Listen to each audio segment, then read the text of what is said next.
आज सॉल्व करेंगे यशवंत वर्मा सर द्वारा दी गई डिकोडिंग CGPSC।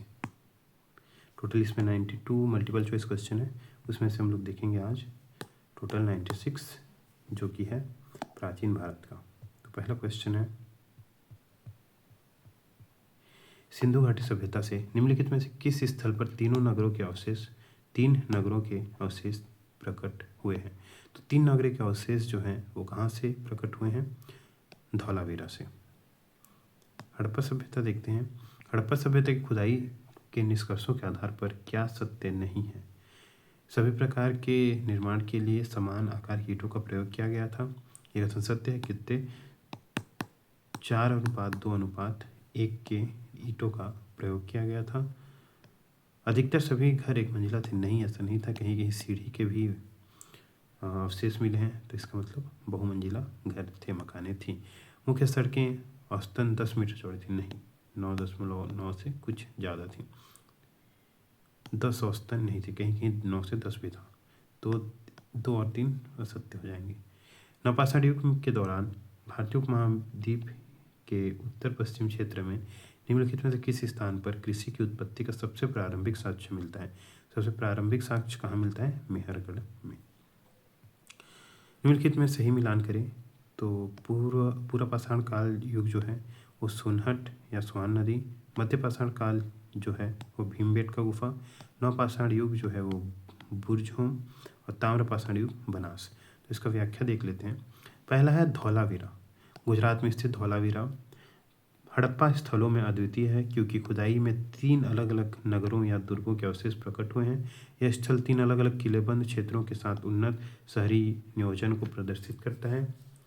अन्य हड़प्पा स्थलों के विपरीत, जो आमतौर पर 2 विभाजन दुर्ग और निचला शहर दिखाते हैं, इस स्थल में जलाशय और नहरों के साथ परिष्कृत जल प्रबंधन प्रणालियाँ भी हैं। दूसरा है कथन एक सत्य है, मतलब जो सभी एक ही प्रकार की ईंटों से निर्मित हुए हैं। हड़प्पा निर्माताओं ने सभी निर्माणों के लिए 4:2:1 लंबाई चौड़ाई ऊंचाई के अनुपात में मानकीकृत ईंटों का उपयोग किया है, जो लेखनीय एकरूपता दर्शाता है। कथन 2 असत्य है क्योंकि कई घर बहुमंजिला भी थे, और तीसरा कथन भी असत्य है क्योंकि आमतौर पर 9 से 10 मीटर तक था, औसतन 10 मीटर नहीं था। मेहरगढ़ में, जो वर्तमान में बलूचिस्तान पाकिस्तान में स्थित है, भारतीय उपमहाद्वीप में कृषि का सबसे प्रारंभिक साक्ष्य प्रदान करता है, जो लगभग 7,000 ईसा पूर्व का है। प्रातःवैदिक खुदाई में गेहूं और जौ की खेती, पशुओं के पालतूकरण और शिकार संग्रह से अस्थायी कृषि जीवन में संक्रमण के साक्ष्य मिलते हैं। यह स्थल दक्षिण एशिया में नवपाषाण क्रांति का प्रतिनिधित्व करता है। फिर मिलाप देखा था हमने, तो मिलान में कौन सा है? पुरापाषाण सोहन घाटी, मध्य पाषाण काल भीमबेटका, नवपाषाण काल बुरझोम और ताम्रपाषाण काल बनास घाटी। तो पुरापाषाण काल कौन सा है? सोहन या सोहान नदी घाटी, प्रारंभिक पाषाण उपकरण। मध्य पाषाण युग भीमबेटका गुफाएं, शैलचित्र और सूक्ष्म पाषाण। नवपाषाण युग तो बुरझोम गड्ढे आवास और पालिश किए हुए पाषाण उपकरण। ताम्रपाषाण युग में बनास घाटी, तांबा पाषाण युग बस्तियां। यह क्रम प्रागैतिहासिक भारत के तकनीकी और सांस्कृतिक विकास को प्रारंभिक पाषाण उपकरण उपयोगकर्ता से पाषाण और धातु दोनों उपकरण का प्रयोग करने वाले समुदायों तक दर्शाता है। अब है Buddhism and Jainism philosophy. Buddha के नाम। तो पहला क्वेश्चन है, इनमें से कौन सा बुद्ध का नाम है? दूसरा क्वेश्चन बौद्ध संगीतियाँ से है। निम्नलिखित बौद्ध संगीतों के अध्यक्ष का सही मिलान करें। तीसरा क्वेश्चन है, वर्धमान महावीर के संबंध में क्या सत्य नहीं है? और चौथा है, जैन साहित्य संबंधी निम्नलिखित कथनों को पढ़ें और उपयुक्त विकल्प चुनें। श्वेतांबर सिद्धांत में 12 अंक थे, तो पहले से स्टार्ट करते हैं। बुद्ध का नाम। तो शब्द प्रच्छन्न का अर्थ होता है छिपा हुआ या गुप्त। कुछ दार्शनिक परंपराओं में, विशेष रूप से कुछ हिंदी दर्शनों में के संदर्भ में बुद्ध को कभी कभी प्रच्छन्न बुद्ध या प्रच्छन्न बौद्ध के रूप में संदर्भित किया जाता है। यह उपाधि इस बात को संकेत करती है कि बुद्ध की शिक्षाएं जबकि सतह पर भिन्न भिन्न होती हैं, गुप्त रूप से एक अलग अक्सर हिंदू दार्शनिक प्रणाली के सिद्धांतों के साथ मेल खाती है या उन्हें आगे बढ़ाती है। इस प्रकार उन्हें उन विचारों के छपे हुए या छद्म समर्थक के रूप में प्रस्तुत करती है। यह व्याख्या अक्सर उन चर्चाओं में पाई जाती है जो बौद्ध धर्म को अन्य भारतीय दर्शनों के साथ मिलने का प्रयास करती है, जिनमें बुद्ध को एक ऐसी आकृति के रूप में देखा जाता है जिसने विशिष्ट शैक्षणिक उद्देश्यों के लिए गहरे सत्यों को छिपाया था। इसलिए प्रच्छन्न वास्तव में अकादमिक और दार्शनिक संदर्भों में बुद्ध को संदर्भित करने के लिए उपयोग की जाने वाली एक उपाधि है। उसके बाद है संगीतियों के अध्यक्ष का मिलान करें। प्रथम के अध्यक्ष कौन थे? प्रथम बौद्ध संगीति के अध्यक्ष महाकश्यप थे। बुद्ध की मृत्यु के तुरंत बाद राजगृह में आयोजित लगभग 883 ईसा पूर्व प्रथम के कौन थे? महाकश्यप। द्वितीय बौद्ध संगीति के सभाकामी वैशाली में आयोजित 383 ईसा पूर्व। तृतीय बौद्ध संगीति मुगलिपुत्तिस्त अशोक के संरक्षण में पाटलिपुत्र में आयोजित लगभग 250 ईसा पूर्व। चतुर्थ संगति वसुमित्र कनिष्क के संरक्षण में कश्मीर में आयोजित लगभग 100 ईसा पूर्व। ये संगीतियाँ बौद्ध शिक्षाओं को सुरक्षित और व्यवस्थित करने में महत्वपूर्ण रहीं। तो प्रथम जो था, प्रथम कहाँ? महाकश्यप। द्वितीय का कौन था? द्वितीय का सभाकामी अध्यक्ष सभाकामी। तृतीय का कौन था? मुगलिपुत्तिस्त। चतुर्थ कौन था? वसुमित्र। तो प्रथम जो था, प्रथम बौद्ध संगीति महाकश्यप, बौद्ध के तुरंत मृत्यु के बाद राजगृह में आयोजित और 483 ईसा पूर्व। द्वितीय संगीति सभाकामी वैशाली में आयोजित लगभग 383 ईसा पूर्व। तृतीय बौद्ध संगीति मुगलिपुत्तिस्त अशोक के संरक्षण में पाटलिपुत्र में। और चतुर्थ जो था वसुमित्र कनिष्क के संरक्षण में कश्मीर में आयोजित लगभग 100 ईसा पूर्व। इसमें वर्धमान महावीर के संबंध में क्या सत्य नहीं है? उन्हें 24वें और अंतिम तीर्थकर माना जाता है। महावीर स्वामी को 24वें तीर्थकर माना जाता है, सत्य है। उनकी माता का नाम लिच्छवी के राजा चेतक की बहन थी। उनकी माता लिच्छवी के राजा चेतक की बहन थी, सत्य है। उन्होंने अपने जीवन काल में विवाह नहीं किया, ये कथन असत्य है। उन्होंने 527 ईसा पूर्व में पटना के पास पावापुरी में देह त्याग किया। पावापुरी में उन्होंने देह त्याग किया था, ये भी सत्य है। तो वर्धमान महावीर का विवाह यशोदा से हुआ था। 30 वर्ष की आयु में संस्कारिक जीवन का त्याग करने से पहले उनकी प्रियदर्शना अनुज्जा भी कहा जाता है नामक एक पुत्री थी। प्रियदर्शना अनुज्जा। अन्य सभी कथन सही हैं। वे वास्तव में जैन के 24वें और अंतिम तीर्थंकर। उनकी माता त्रिशला लिच्छवी राजा चेतक की बहन थी। उन्होंने 527 ईसा पूर्व आधुनिक पटना बिहार के पास पावापुरी में निर्वाण देह त्याग किया था। जैन साहित्य संबंधित निम्नलिखित कथनों को पढ़ें और उपयुक्त विकल्प चुनें। श्वेतांबर सिद्धांत में 12 अंग शामिल है, ये कथन सत्य है। श्वेतांबर में 12 अंग शामिल है। श्वेतांबर परंपरा के अनुसार अंगों को वल्लभी में आयोजित एक परिषद में संकलित किया गया था, ये कथन असत्य है क्योंकि इसका अलग अलग जगह में धीरे धीरे इसका संकलन हुआ है, एक ही जगह में नहीं हुआ है। कथन 1 सत्य है, कथन 2 असत्य है। कथन 1 सत्य है। श्वेतांबर सिद्धांत में वास्तव में 12 अंग हैं जो उनकी शास्त्रीय परंपरा का मूल बताते हैं और महावीर की शिक्षाओं को उनके शिष्यों गणधरों द्वारा याद किए के रूप में समाहित हैं। कथन 2 असत्य है। यद्यपि श्वेतांबर परंपरा में 5वीं शताब्दी ईसा में देव धीरगर्णी क्षमाचरण के नेतृत्व में वल्लभी आधुनिक गुजरात में वल्लभी में एक महत्वपूर्ण परिषद आयोजित हुई थी, लेकिन यह परिषद मुख्य रूप से श्वेतांबर कैनन के मौजूदा उपलब्ध ग्रंथों को संपादित करने और लिखित रूप में लाने पर केंद्रित थी, न कि 12 अंगों के मूल संकलन पर। मूल अंगों की रचना बहुत पहले महावीर के प्रत्यक्ष शिष्यों द्वारा की गई मानी जाती है। सदियों से मौखिक परंपरा के कारण इनमें कुछ अंग खो गए या खंडित हो गए।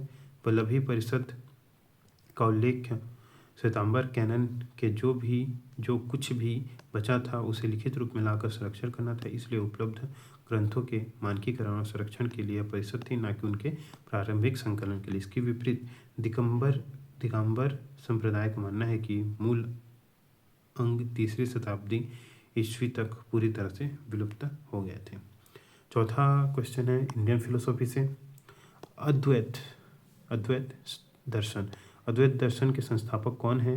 निम्नलिखित कथनों को पढ़ें और सही विकल्प चुनिए। पहला, कपिल सांख्य प्रणाली से संबंधित प्रारंभिक प्रतिपादक हैं। दूसरा कथन है, कपिल सिखाते हैं कि मनुष्य का जीवन प्रकृति की शक्तियों द्वारा आकार लेता है, न कि दैवीय एजेंसी द्वारा।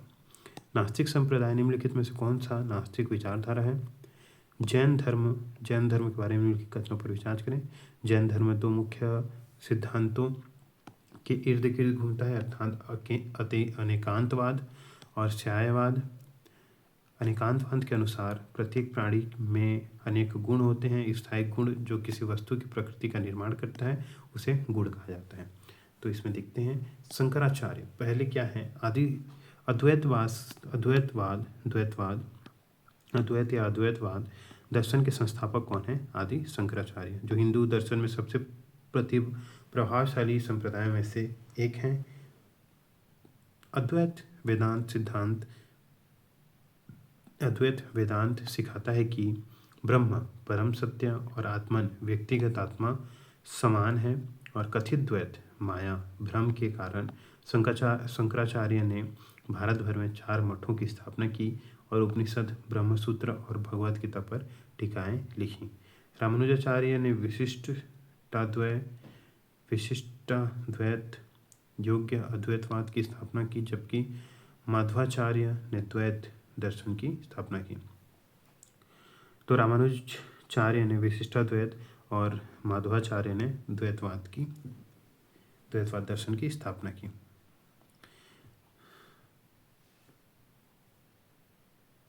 निम्नलिखित कथनों को पढ़ें। पहला कथन है, कपिल सांख्य प्रणाली सबसे प्रारंभिक प्रतिपादक है। तो कपिल जो हैं वो सांख्य के पहले तो प्रतिपादक हैं। फिर कपिल सिखाते हैं कि मनुष्य का जीवन प्रकृति की शक्तियों द्वारा आकार लेता है, न कि दैवीय एजेंसी द्वारा। तो इसमें दोनों कथन सत्य हैं, दोनों कथन सही हैं। कपिल का प्रारंभिक रूप में सांख्य प्रणाली का संस्थापक माना जाता है, जो भारतीय दर्शन के 6 रूढ़िवादी संप्रदायों में से एक हैं। सांख्य दर्शन द्वैतवादी है, जो परम वास्तविकताओं को मान्यता देता है, पुरुष चेतनाओं और प्रकृति। कपिल ने वास्तव में सिखाया कि मानव जीवन और अनुभव प्रकृति के 3 गुणों सत्व, रजस और तमस की परंपरा क्रिया द्वारा आकार लेते हैं, न कि दैवीय हस्तक्षेप द्वारा।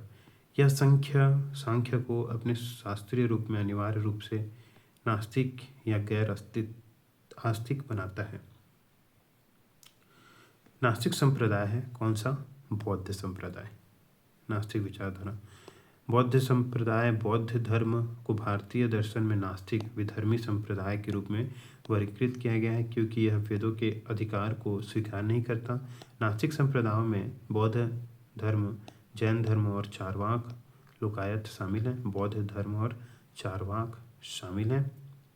इसके विपरीत सांख्य, योग्य और न्याय आस्तिक रूढ़िवादी संप्रदाय हैं, जो वैदिक अधिकार को स्वीकार करते हैं। भले ही सांख्य प्रकृति में नास्तिक है, आस्तिक और नास्तिक के बीच का अंतर वैदिक आधार की स्वीकृति पर आधारित होता है, न कि ईश्वर के विश्वास पर। तो नास्तिक कौन कौन से हैं? बौद्ध धर्म, जैन धर्म और चारवाक और लोकायत। चारवाक क्या? लोकायत।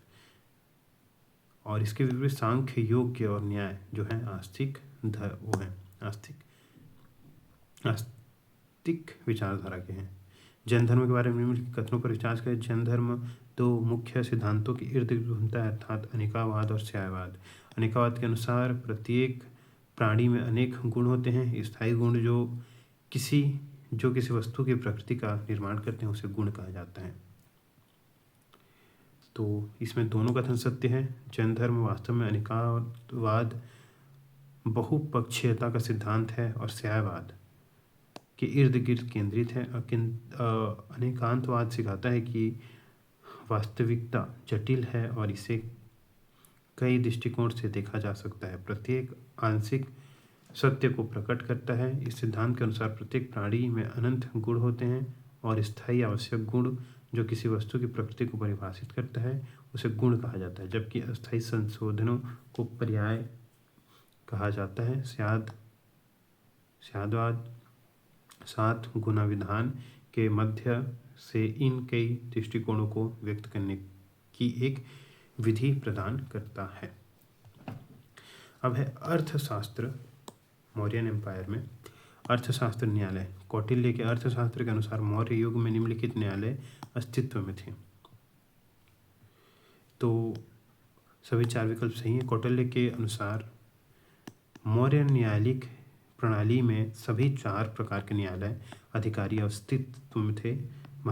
धर्म महामात्र, धर्म और न्याय के प्रभारी अधिकारी, धर्म महामात्र, धर्म और न्याय के प्रभारी अधिकारी, धर्म स्थानीय विवादों से निपटने वाले न्यायिक न्यायालय, राजयुग धर्मस्थीय विधाओं से निपटने वाले नागरिक न्यायालय। राजयुग जो थे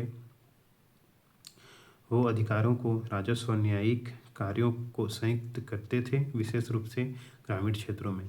राजयुग जो थे अधिकारी जो राजस्व और न्यायिक कार्यों को संयुक्त करते थे, विशेष रूप से ग्रामीण क्षेत्रों में।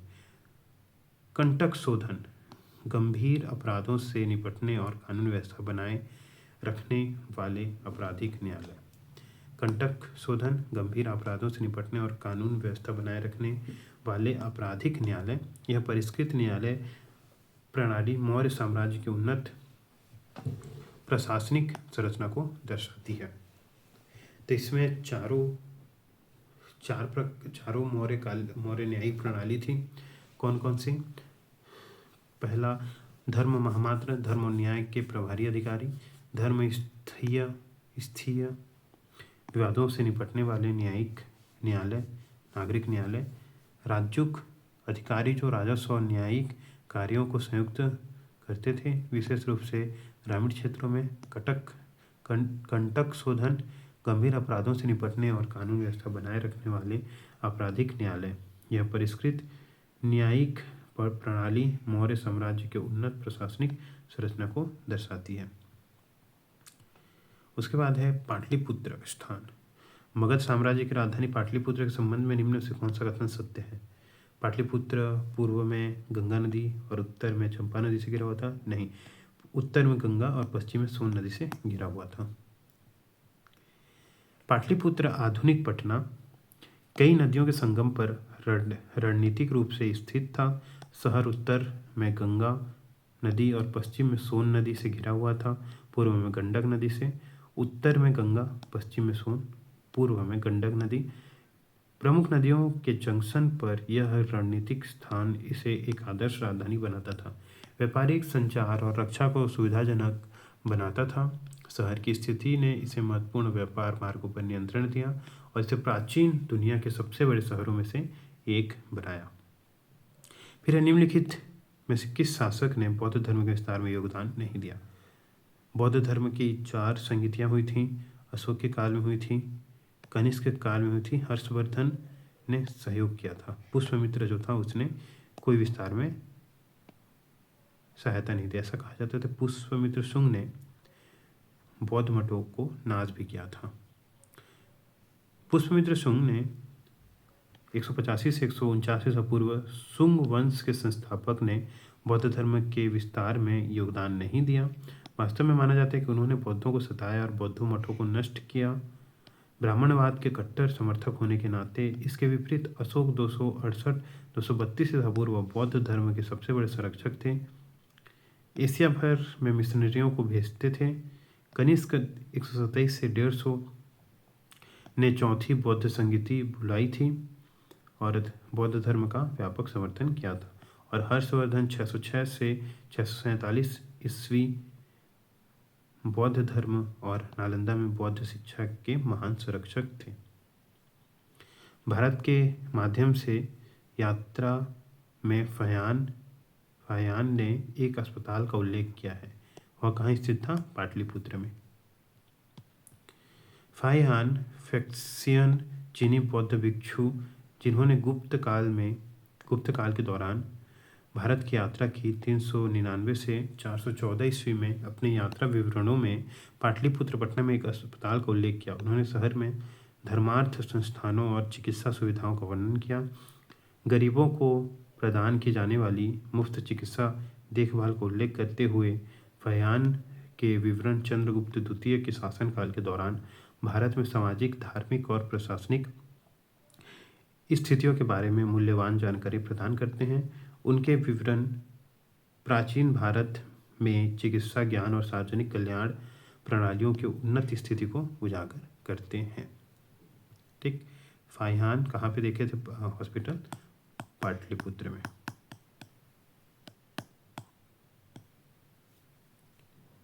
ठीक, हरिसेन शासक गुप्त पीरियड में हरिसेन शासक निम्नलिखित कथनों को पढ़ें। हरिसेन समुद्रगुप्त के दरबार के प्रसिद्ध कवि थे। हाँ, हरिसेन प्रसिद्ध कवि थे। उन्होंने क्या प्रयाग प्रशस्ति उनके ही द्वारा लिखा गया है। उन्होंने महाकाव्य देवी चंद्रगुप्तम की रचना की। वे प्रयाग प्रस्तुति के भी लेखक थे। तो इसके 1 और 3 तो सत्य हैं, एक बार चेक कर लेते हैं। 1 और 3 सत्य हैं। कथन 1 सही है, हरिसेन वास्तव में समुद्रगुप्त के दरबारी कवि थे। कथन 3 सत्य है, क्योंकि प्रयाग प्रस्तुति इलाहाबाद स्तंभ शिलालेख की रचना समुद्रगुप्त की सैन्य विजयों और उपलब्धियों के बारे में विस्तृत जानकारी प्रदान करती है। हालांकि कथन 2 गलत है। देवचंद्र गुप्तम की रचना विशाख दत्त ने की थी, हरिसेन ने नहीं। यह नाटक चंद्रगुप्त द्वितीय और उनकी पत्नी ध्रुव देवी के जीवन से संबंधित है। हरिसेन की प्रयाग प्रस्तुति गुप्त काल को समझने के लिए सबसे महत्वपूर्ण स्रोतों में से एक है। देवी चंद्रगुप्तम किसने लिखी है? विशाख दत्त ने। दूसरा क्वेश्चन है, निम्नलिखित में से किस गुप्त शासक को लाच्छवी दोहित्र लाच्छवियों की पुत्री का पुत्र कहा जाता है? लाच्छवियों की पुत्री का पुत्र किसे कहा जाता है? समुद्रगुप्त को। समुद्रगुप्त 335 से 375 को लाच्छवी दोहिक लाच्छवियों की पुत्री का पुत्र कहा जाता है, क्योंकि उनकी माता कुमार देवी एक लिच्छवी राजकुमारी थी। उनके पिता चंद्रगुप्त प्रथम ने वैशाली के शक्तिशाली लिच्छवी कुल के साथ वैवाहिक संबंध गठबंधन बनाने के लिए कुमार देवी से विवाह किया। यह उपाधि समुद्रगुप्त के शिलालेखों और सिक्कों में दिखाई देती है। इस मातृ संबंध के महत्व को उजागर करती है। लिच्छवी गठबंधन ने उत्तरी भारत में गुप्त वंश की राजनीतिक स्थिति को काफी मजबूत किया।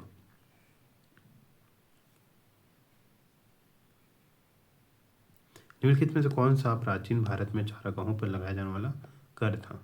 कौन सा था? विविध। विविध जो था, विविध विस्ती भी लिखा जाता है, प्राचीन भारत में चारागाहों पर लगाया जाने वाला कर था। यह अनिवार्य रूप से सामान्य चारागाह भूमि का उपयोग करने के लिए पशु मालिकों द्वारा भुगतान किए जाने वाले कई चराई जाने वाला चराई कर था। अन्य उल्लिखित कर अक्षय निधि एक स्थायी बंदोबस्त या शाश्वत निधि थी। स्थायी बंदोबस्त या शाश्वत निधि थी। भाग कृषि उपज का राजा का हिस्सा। भाग कृषि उपज राजा का हिस्सा आमतौर पर छठा भाग। भग्न प्रविष्टक टूटे या क्षतिग्रस्त सामान पर कर था। प्राचीन भारत में कराधान प्रणाली काफ़ी परिष्कृत थी। कृषि, व्यापार और पशुपालन सहित विभिन्न आर्थिक गतिविधियों के लिए विभिन्न कर थे। फिर है राजमिहिर भोज के बारे में क्या कथन सत्य है? वे नागभट्ट द्वितीय के पुत्र थे। कन्नौज उनके राज्य की राजधानी थी। अरब यात्री अल मसूदी ने उन्हें राजा बोरा नाम दिया। व्याख्या प्रश्न पूछता है राजमिहिर भोज के बारे में क्या सत्य है? प्रश्न में दिए कथनों के आधार पर केवल एक कथन सत्य है। असत्य कथन 1 असत्य है। मिहिर भोज रामभद्र के पुत्र थे, ना कि नागभट्ट के पुत्र। यद्यपि वह नागभट्ट वंश के वंशज थे, उनके प्रत्यक्ष पिता नाम रामभद्र थे। वे रामभद्र के पुत्र थे, ना कि नागभट्ट द्वितीय के पुत्र। दूसरा सत्य है कन्नौज में वास्तव उनके राज्य की राजधानी थी। मिहिर भोज गुर्जर प्रतिहार वंश के महानतम शासकों में से थे और उन्होंने कन्नौज को एक शक्तिशाली केंद्र बनाया। कथन 3 भी सत्य है। अरब यात्री अल मसूदी ने उन्हें राजा बोरा, जिसे बहुरा भी कहा जाता है, जो गुर्जर प्रतिहारों को संदर्भित करता है, कहा था। केवल एक असत्य होगा। अब है medieval India, south Indian dynasty, मध्यकालीन भारत।